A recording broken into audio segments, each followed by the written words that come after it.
Okay, so congratulations, we're actually in our last episode of this playlist. That's episode 6, and it's actually the episode where we combine all these views that we created to create an app that works and functions, where it has the map, it has a picture of the actual place that we're showing, and some information over it. Now, the first thing I'm going to be doing is I'll be going to navigate back to my content view, and that is our main folder over here, and I'm going to dismiss this again just so that we have more space to work with. And now what we're going to be doing is that we're going to be adding each view. Now we're going to go back to line 11 and we're going to click enter and we're going to create another VStack. So to do this, we're going to type in VStack just like that. Instead, this time we're going to be taking it and we're actually going to be covering our second VStack. So you should have another bracket on line 30 now. And inside of this first VStack, we're going to be adding that map view that we already created. Now, if you don't know what I'm talking about, we created it in the episode right before this. And yes, SwiftUI allows you to actually take views that you created in other files and just present it easy. So I'm going to type in map view. There we go. And as you can see, all of a sudden it filled the entire screen, but we don't want that. We want it to be just at the top. So I'm going to give it a frame. And a frame pretty much allows you to bind or shrink down things, whether the height or the width. And I'm going to type in height. And let's give it a height of 300. Now, as you can see, it does get shrunk straight away. Now, the last thing remaining for us to do, or at the moment, is to add the circle view that we created. So all we need to do is we need to go right under frame. Let's give ourselves some space to work with. And I'm going to type in circle image. And as you can see, now we have that circle that we created as well. Now we actually want to give it some unique looks. We want to make sure that this circle is actually on top of the map view. Now don't worry if the map view is not loading, it will load once we actually run the complete project. But at the moment we want this image to be on top of the map view, or half of it should be at least on top of it. So we're going to use something called offset. And offset allows you to actually move things in any direction you want.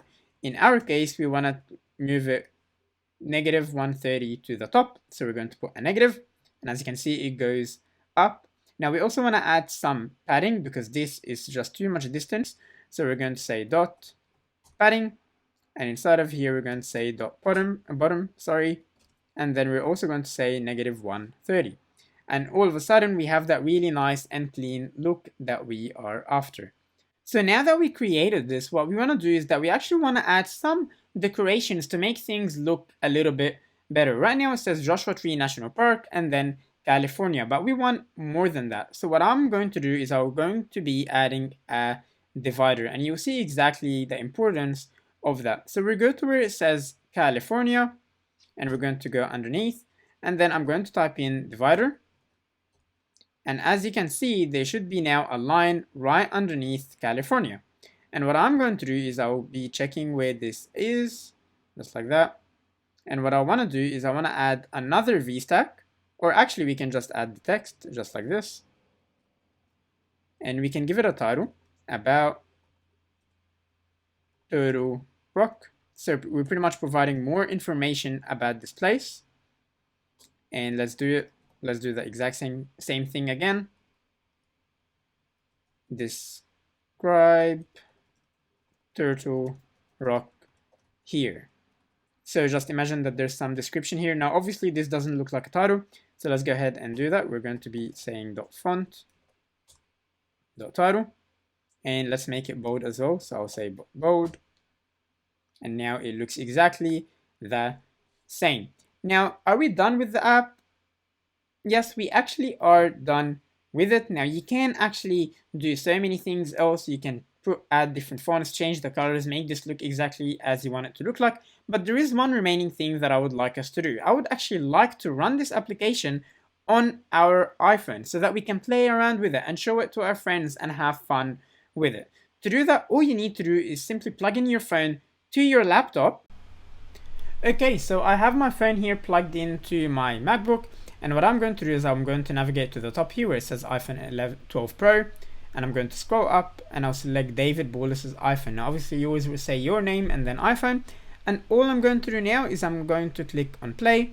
And in just a few minutes, I'll actually be able to load this app onto my phone and be able to interact with it directly. And I'll show you exactly how to do that. Okay, so as you can see, we finally have the app running here, and as you can see, the map is much more interactive. You can even zoom in, zoom out. As you can see, Joshua Tree National Park is over here. You can see the image that we added. You can see Turtle Rock over here. You can see that it's in California, and you can see other information as well. Now, the best thing I love about SwiftUI is that it's very interactive. As soon as you go ahead and change the view from dark mode to normal mode, it also changes all the views to match your app and to make sure that your app always looks the best. I hope you really did enjoy this playlist. If you liked it, if you learned something new, if you really created something here, please make sure you subscribe, make sure you leave a like to this episode, because I would love to hear about your feedback. Leave a comment and I will definitely be making more playlists like this. Thank you for watching and have a great day.